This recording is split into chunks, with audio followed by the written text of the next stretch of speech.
பெரியவர்கள் பலர் நமக்கெல்லாம் சொல்வது, தானம் வலது கையால் தான் தர வேண்டும், இடது கையால் கொடுக்கக்கூடாது. ஆனால் இந்த நம்பிக்கைக்கு அப்பாற்பட்டு ஒரு ஆழமான தர்ம உண்மையை நமக்கெல்லாம் உணர்த்தியவர் கர்ணன். தானத்தின் மதிப்பு எதில் இருக்கிறது? எந்த கையால் கொடுக்கிறோம் என்பதிலா, அல்லது கொடுக்கும் மனதிலா? இந்த கேள்விக்கான பதிலை ஒரு அழகான சம்பவம் நமக்கு சொல்கிறது. ஒரு நாள் கர்ணன் எண்ணெய் குளியலுக்காக அமர்ந்திருந்தான். அவன் முன் இருந்தது ஒரு அழகான தங்க கிண்ணம். அதில் எண்ணெய் நிரம்பி இருந்தது. அவன் அதை எடுத்துக்கொண்டு தன் உடலில் தேய்த்து கொண்டிருந்தான். அந்த நேரத்தில் ஒரு யாசகர் அவன் முன் வந்து நின்றார். தானம் என்று கேட்டார். கர்ணன் ஒரு நொடியும் யோசிக்கவில்லை.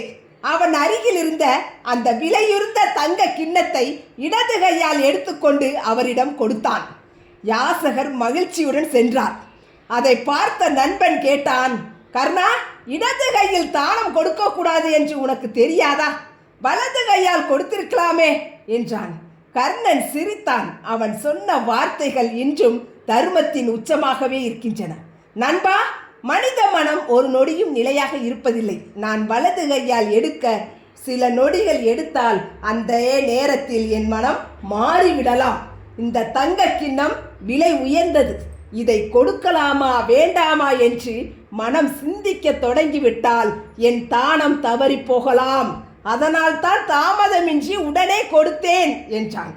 கர்ணன் இறக்கும் தருவாயில் கூட ஸ்ரீ கிருஷ்ணன் அவரிடம் கேட்டது, எனக்கு முக்தி வேண்டாம், எத்தனை பிறவிகள் எடுத்தாலும் பரவாயில்லை, யாராவது உதவி கேட்டால் இல்லை என்று சொல்லாத மனம் வேண்டும்.